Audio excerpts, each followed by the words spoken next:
everyone, and welcome to another episode of our podcast series, Leading from the Library. It's so great to be back with everyone, and I am really excited today to have Britten Follett with us. So welcome, Britten. Hi, Shannon. Hi, everyone. Thanks for inviting me to join.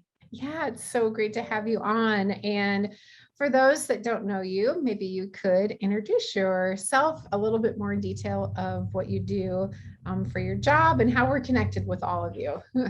Absolutely. Yes. So I am a fifth generation Follett family member, although you may have heard the news.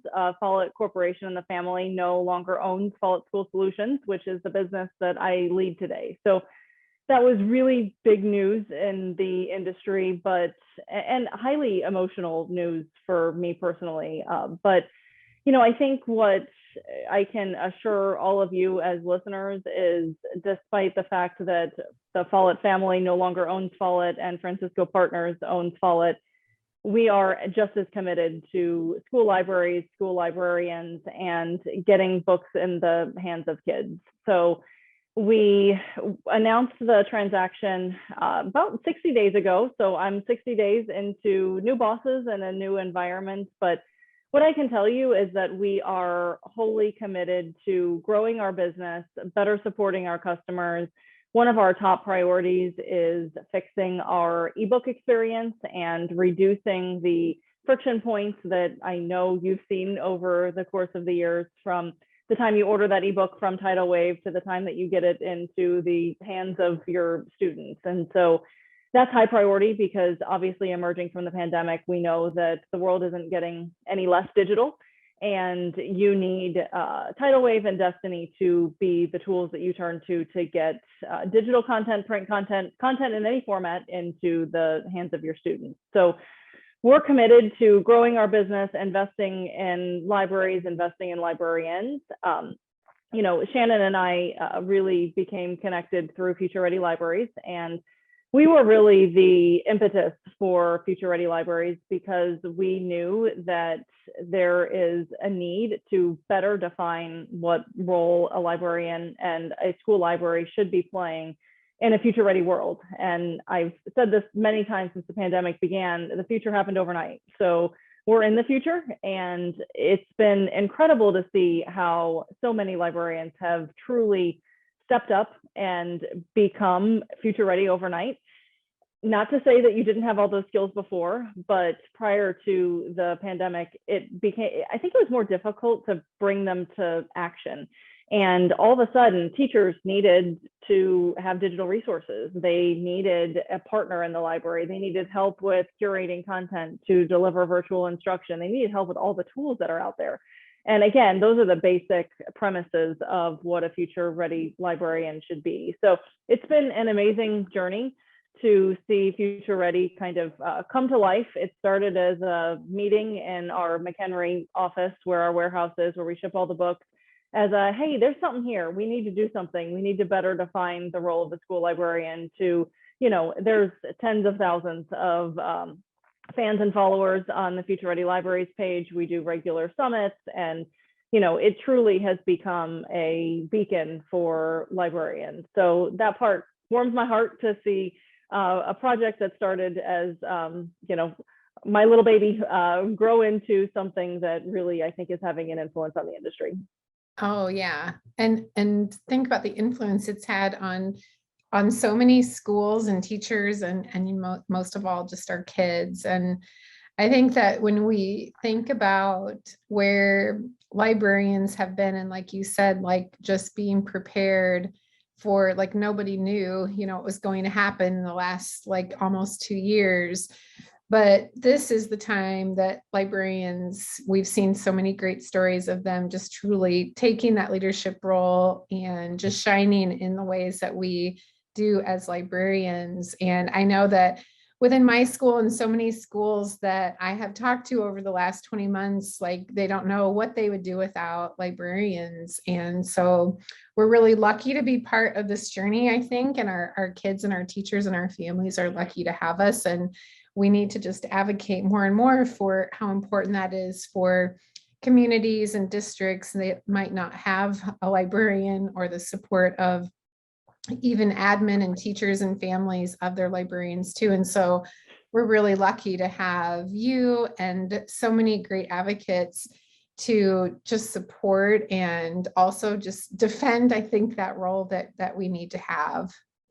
I think it's been interesting to see. Obviously, there are programs like yours and many others that have truly flourished in the pandemic. And then there's the stories that you hear where the library has become the lunchroom, where the librarians or the libraries become a classroom, and there's no plans to reopen it. And so I think our continued challenge through Future Ready is to demonstrate the value. So for those principals and superintendents who don't understand what role a school library should play, even when we were shut down, the most effective school library programs were delivering content to students when they were home on their couch. I know you did porch pickup for books, and there's others that did drive-through book pickup, and used the funds that they had in their library, because they weren't actually putting books on the physical shelf, to send grab and go bags home with students. And with all of the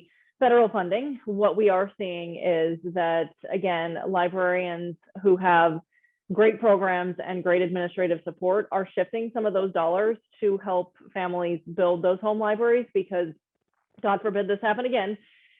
We know that students need to have a better collection of books at home. And so if we can use these funds to help supplement that and ensure that they have a small collection at home, access to digital resources through their Destiny license, and then access to physical books in the physical library, that's the perfect mix of resources, because we know that reading is the foundation to learning. And if you don't have those core skill sets in place, it's going to be difficult to get through life, even with all the technology that we have.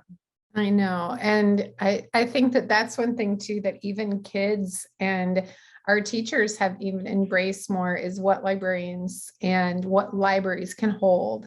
And that power of not only picking up a book, but the things that they can access online, if it's listening or reading, or even connecting with something that is a digital tool or digital, maybe something that they even want to do with like what they're passionate about. And I've seen that with my kids, those light bulbs go off and with our teachers, and it's just been really exciting. And one thing that we've been hearing a little noise about, I think, over the last 2 weeks, and I think as librarians, we always hear a little noise, right? And the seeing and hearing things that are going on in schools. But one thing that we were talking about before we started today was the buzz around banned and challenge books that are being challenged. And I know that you just got done writing something about it. And so let's talk about that for a little bit. Yeah, I think this isn't a new problem. I mean, books have been challenged for, decades and decades. I think what is a new problem is just the scale and the challenge that I think individual librarians are facing, because they're fighting for their jobs and their relevancy at a time when there are parent groups and politicians that are pushing for, the removal of certain types of content that may or may not be in their library. But I feel like it's putting a spotlight on the library collection, because in general, most of the titles that are, facing a lot of controversy, you're going to find in the majority of school libraries. They're popular titles. But, one of the things I was thinking about, as I was writing this article last week, and again, this was before the Texas governor announced the criminal investigation. This was just when they had announced the 850 book list of titles that are in question. And I started seeing on social all of the questions. I mean, our customers, your peers, librarians in general, are looking for resources to help defend their collections. And there are a lot of resources out there. ALA has them, TLA, Texas Library Association, has them. The publishers understand now that this is necessary. It actually came up in a panel that I was moderating about a month ago. And so this, again, was kind of before everything really took the center stage. But all three of the librarians on the panel I was moderating said, we need help defending our collections. And so anything you Follett, you publishers can do to give us resources to help defend our collection would be welcome. And, they were just saying that they're seeing more book challenges than ever before. They're seeing challenges associated with really popular titles. And, I kind of reflected on I read a lot, probably not a surprise, the types of books that I gravitate to personally. And over the years, if a book made a headline over something controversial, it made me want to read it. When Harry Potter started getting into hot water, so to speak, because it was, promoting witchcraft and wizardry, and it was the devil's book, I was like, I kind of want to read this. I need to know what the controversy is.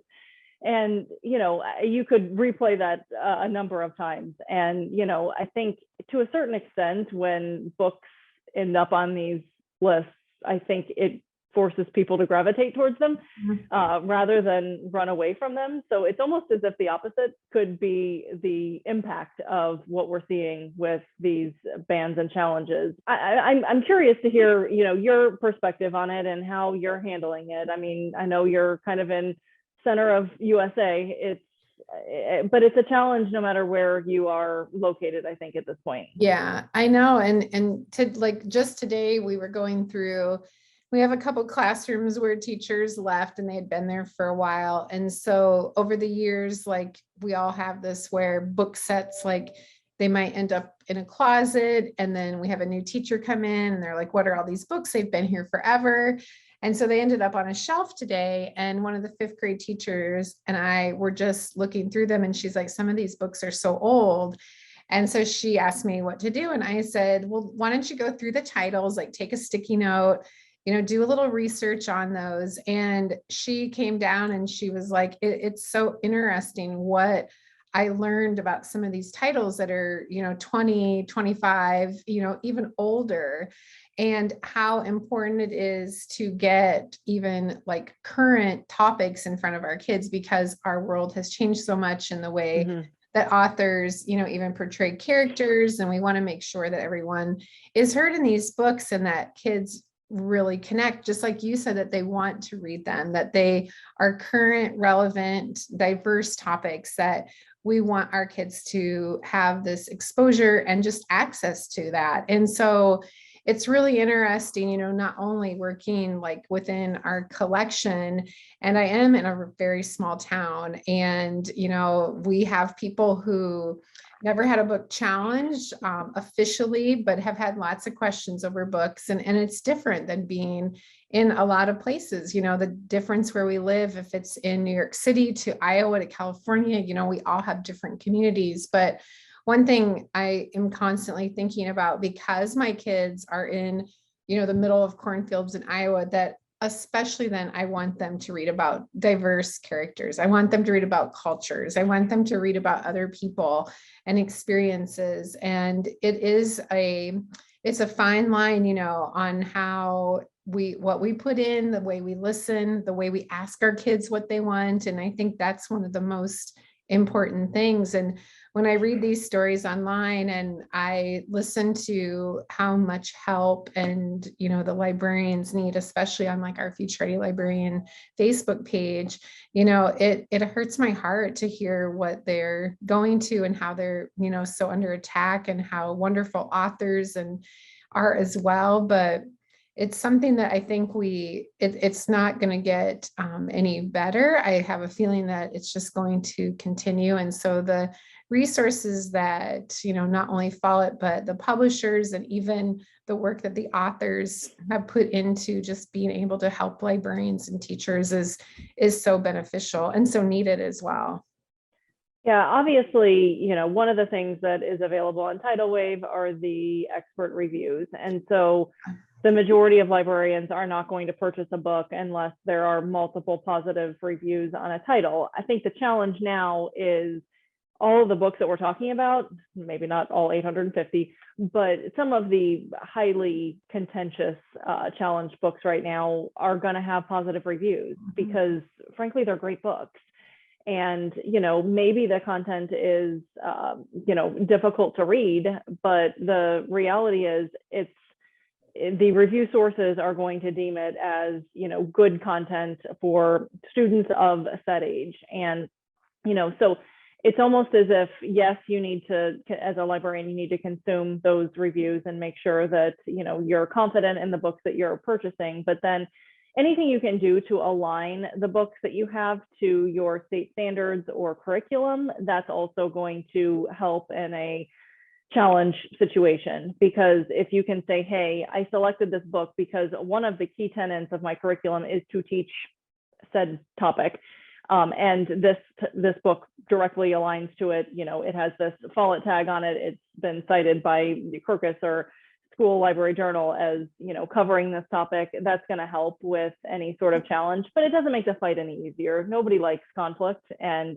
it's certainly, anything you can do to arm yourself with as much possible data for your collection, I think is going to help in the long run. But I tend to agree with you. I don't know that the topic's going to go away anytime soon. That being said, I do think this is yet another opportunity for librarians, because if you can show why you built this collection, and principal or teacher doesn't have the expertise that the librarian has, and so the librarian is best equipped to demonstrate why said book is in the collection and why it may be being taught as part of the ELA curriculum. So teachers who might be feeling pressure from parents can partner with their librarian to help build that case. And again, that falls directly within, your expertise as a librarian. Yeah, and I think that is such a good, even the conversation I had today, and she said, I knew that you would know the answer, like the teacher. And, they see us a lot of times, like in the library and working with their own collection. But I mean, one of my favorite things to do is to work with my school and the book sets that our kids have, and to make sure that our kids, because we are the expert, to make sure our teachers know what they're picking, even for those book clubs or conversations. And it could even be a picture book that has a topic that is maybe a tough topic, or a topic that maybe has come up in conversation or in their curriculum. And so we have such a huge, I think, opportunity, especially now with all the great books that are being written. Like, it is just like this world opens up, I think, to our kids when we have that. And so I know I love looking at, it's nice in Tidal Wave because we can go there. And I logged in, Katie, today and told her just that. I'm like, read the reviews, read the things that is said, look up the date of when they were published, and things also that are like those books. Like, it's a good time too to maybe take a glance at how you can even add, more, I don't know if it's diversity or whatever your topic might be that you're looking for, but it's a great time, I think, to do that too, to support that. But lots of things always to think about. Yeah, it's interesting because we had that same panel that I mentioned a little bit earlier. We talked about what types of diverse titles the librarians were looking for. And the panel was New York, somewhere in North or South Carolina, I can't recall, and Cleveland. So, definitely 3 cities with very different demographics and different, frankly, different curriculum standards. And so all 3 of them were unanimous that, yes, we need authentic titles that are written by people who don't look like us, with characters that are authentic. And, one of the quotes, I think, that Melissa Jacobs from New York City Public Schools, she said, we need characters who, if it's an LGBTQIA book, it shouldn't just be about that character coming out. There should just be a character who meets that description, because that's life. We all come from different backgrounds, and they should be weaved throughout the narrative of the story. And so the audience of this particular panel was publishers. And so, publishers, I think, hear loud and clear that this is the type of content that our customers want. I think the challenge, and again, Follett kind of sits in the middle of this. We distribute the books that you're ordering, and we order them from publishers. So the publishers are at the top of that funnel. But what publishers continue to say is, as much as librarians say they want diverse titles, we don't see the volume of sales that we see with other, more traditional content. And so then you insert this banned book, challenge book situation, and it just adds to the pressure that publishers are feeling. But again, what I'm hearing from our publisher partners is they understand that you all need resources to defend the titles that you have on your shelves, and to provide resources on how it can align to curriculum and help teachers use it in instruction. And so anyway, I think we'll all meet in the middle here at some point, but it's definitely a difficult time for librarians. Yes. Like you, I'm extremely empathetic to the plight, and I think by nature librarians don't necessarily love conflict. Not that anyone does, but this is definitely a challenging time. Yeah, it is. And I think just also for people listening, in a good way, kind of to wrap up our conversation is, look for resources that are out there. If it's on the Future Ready Librarian page, if it's on our website, if it's, Tidal Wave and Follett and the great things that Follett puts out, joining the webinars and summits, and all those things are curated and have been, either recorded or resources are there around it. But reach out to people that can help you, and that common conversation that we can have, because I think that's another great thing about our community, is that everyone rallies around in such a great way. And so don't be afraid to reach out, because we can always help with that too, or find people that can help you. And so it's all about being connected, I think, which is an amazing thing. And that is the beauty. Every post I've seen that someone has said, hey, I need help with this. I need to defend the hate you give. And, there's 50 people who are replying with ready to lend a helping hand. And so again, that's a beautiful thing about what we've built with Future Ready.